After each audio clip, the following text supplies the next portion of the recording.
നമസ്കാരം. നമുക്കിന്ന് 2 കഥാപാത്രങ്ങളെ പരിചയപ്പെടാം. ആദ്യമായിട്ട് മഹാഭാരതത്തിലെ ഭീഷ്മർ. മഹാഭാരതവും രാമായണവും എല്ലാം മിത്താണെന്ന് വിശ്വസിക്കുന്ന പലരുമുണ്ട്. ഞാനെന്തായാലും ഇതൊന്നും മിത്താന്ന് വിശ്വസിക്കുന്ന കൂട്ടത്തിലല്ല. അപ്പോൾ അതവിടെ നിൽക്കട്ടെ, അത് വേറെ വിഷയം. ഭീഷ്മരെക്കുറിച്ച് പറയുമ്പോൾ ഭീഷ്മർ വളരെയധികം അറിവുള്ള ഒരു വ്യക്തിയായിരുന്നു. ആയോധന ശേഷിയുള്ള വ്യക്തിയായിരുന്നു. പല രീതിയിലുള്ള പല കഴിവുകളും വിദ്യാഭ്യാസവും എല്ലാം ലഭിച്ചൊരു വ്യക്തിയായിരുന്നു. പക്ഷെ ഭീഷ്മരുടെ ജീവിതം എടുത്ത് നോക്കിക്കഴിഞ്ഞാൽ പല സന്ദർഭങ്ങളിലായി അദ്ദേഹം കൈക്കൊണ്ട പല തീരുമാനങ്ങളെയും നമുക്ക് പരിശോധിക്കേണ്ടി വരും. ആദ്യമായിട്ട് സ്വന്തം പിതാവായ ശന്തനുവിന് മുഖസ്ത്രീയായ സത്യവതിയോട് ഇഷ്ടം തോന്നി. അപ്പോൾ സത്യവതി കല്യാണം കഴിക്കണമെന്ന് പറഞ്ഞപ്പോൾ സത്യവതിയുടെ അച്ഛൻ കുറേ കണ്ടീഷൻസ് വെച്ചു. അപ്പോൾ രാജാവ് അതിന് തയ്യാറായില്ല. അതായത് അവരുടെ ഉണ്ടാവാൻ പോകുന്ന മകന് രാജ്യം ലഭിക്കണമെന്നും അങ്ങനെ കുറേ കണ്ടീഷൻസ്. പക്ഷേ ഇത് തിരിച്ചറിഞ്ഞ ഭീഷ്മർ, പിതാവിൻ്റെ ദുഃഖത്തിന് കാരണം തിരിച്ചറിഞ്ഞ ഭീഷ്മർ സത്യവതിയുടെ പിതാവിൻ്റെ അടുത്ത് ചെന്ന് ഇതിനെല്ലാം സമ്മതമാണെന്ന് പറയുകയും താൻ ഒരിക്കലും വിവാഹം കഴിക്കില്ല എന്നുള്ള പ്രതിജ്ഞ ചെയ്യുകയും ഇത് പിന്നെ ഭീഷ്മ പ്രതിജ്ഞ എന്നറിയപ്പെടുകയും അങ്ങനെ അദ്ദേഹം ദേവവ്രതൻ എന്ന ആൾ ഭീഷ്മർ എന്ന പേര് അദ്ദേഹത്തിന് കിട്ടുകയും ചെയ്തു. അപ്പോൾ അവിടെ തന്നെ ഒരു പ്രശ്നമുണ്ട്. രാജ്യ താല്പര്യങ്ങളെക്കാൾ വലുതാണോ സ്വന്തം പിതാവിൻ്റെ താല്പര്യങ്ങൾ? ഒരു രാജകുമാരൻ എന്ന നിലയിൽ രണ്ടും തമ്മിലൊരു ക്ലാഷ് വന്നു കഴിഞ്ഞാൽ ഏതിനാണ് പ്രയോറിറ്റി കൊടുക്കേണ്ടത് എന്നൊരു ചിന്തയുണ്ട്. പക്ഷെ അതവിടെ നിൽക്കട്ടെ, അതല്ല ഇന്നത്തെ വിഷയം.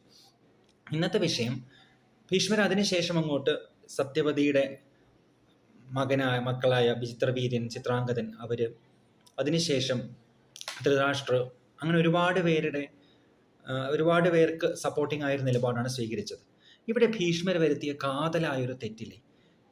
രാജ്യവും രാജാവും രണ്ടല്ലേ? രാജ്യത്തോടായിരിക്കണ്ടേ നമ്മുടെ കൂറ്?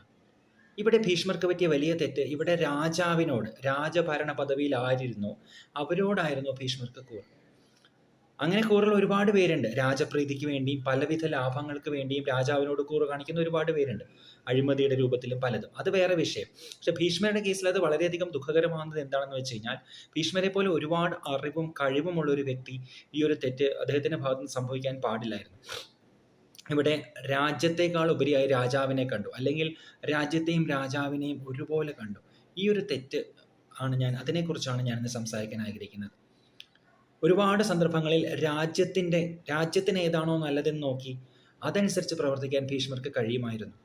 ആദ്യമായിട്ട് ശന്തനുവിൻ്റെ കേസിൽ ഭീഷ്മർ തന്നെ രാജാവാകുന്നതായിരുന്നു തീർച്ചയായിട്ടും രാജ്യത്തിന് നല്ലത്. ഒരുപാട് കഴിവുള്ള ഒരു ആളായിരുന്നു ഭീഷ്മർ.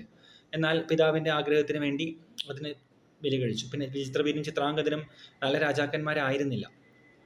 പിന്നെ ഇവർക്ക് വിവാഹം നടത്താൻ വേണ്ടി കാശി രാജാവിൻ്റെ പുത്രിമാരായ അംബിക, അംബാലികയെ ആക്രമണത്തിലൂടെ തട്ടിക്കൊണ്ടുവന്നതും വളരെ മോശപ്പെട്ട ഒരു രീതിയാണ്.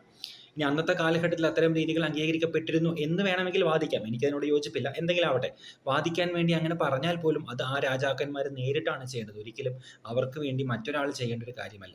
അവിടെ വീണ്ടും തെറ്റാവർത്തിച്ചു. അംബയുടെ കേസിലുള്ള ആ ഒരു തെറ്റാണ് പിന്നീട് ശിഖണ്ഡിയുടെ ജന്മത്തിനും ഭീഷ്മരുടെ ശരശയ്യയിലേക്കുള്ള പതനത്തിനും അന്തിമമായ മരണത്തിനും കാര്യമായത്.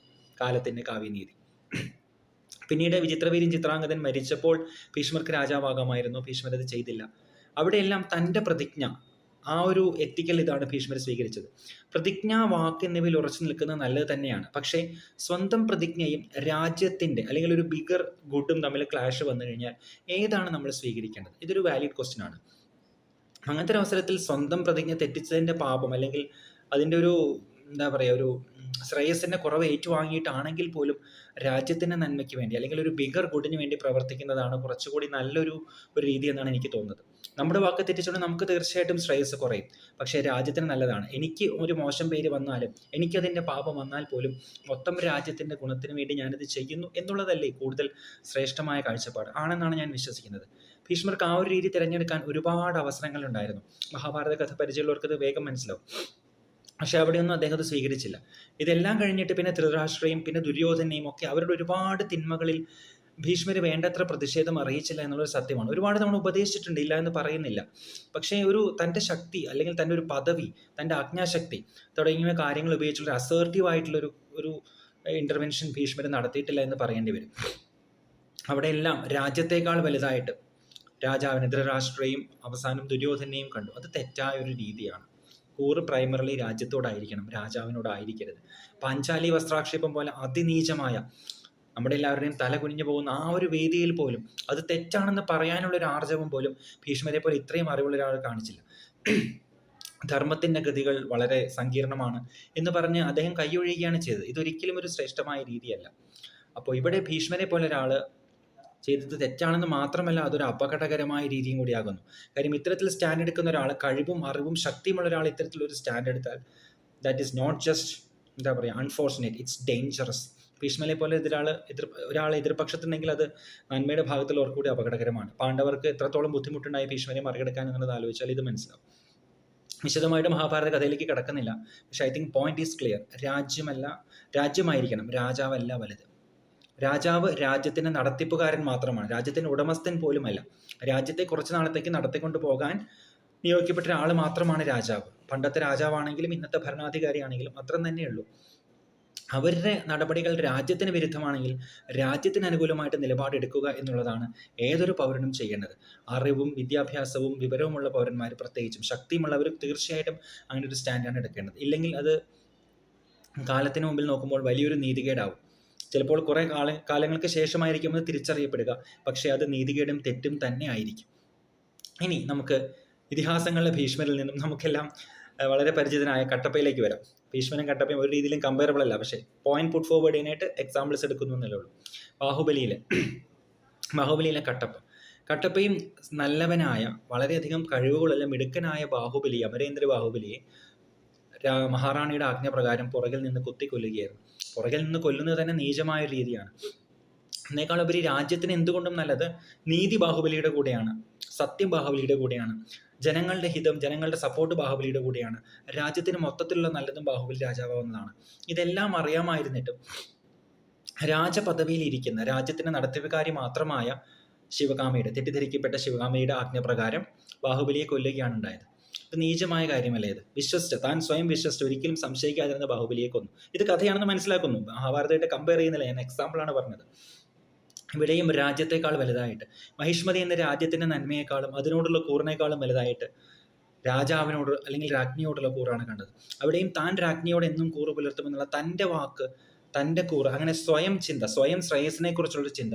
ഈ സ്വയം ശ്രേയസിനെ കുറിച്ച് ചിന്തിക്കുമ്പോൾ അത് പെട്ടെന്ന് നമുക്ക് മനസ്സിലാവില്ല. താൻ ഒരു നല്ല ആളാണ് എന്ന് കാണിക്കാൻ വേണ്ടി ഇവർ പല പല കാര്യങ്ങളും കാട്ടിക്കൂട്ടും. നമ്മുടെ ചരിത്രത്തിലേക്ക് നോക്കിയാൽ നമുക്ക് ചില ഉദാഹരണങ്ങൾ പറയാൻ കഴിയും.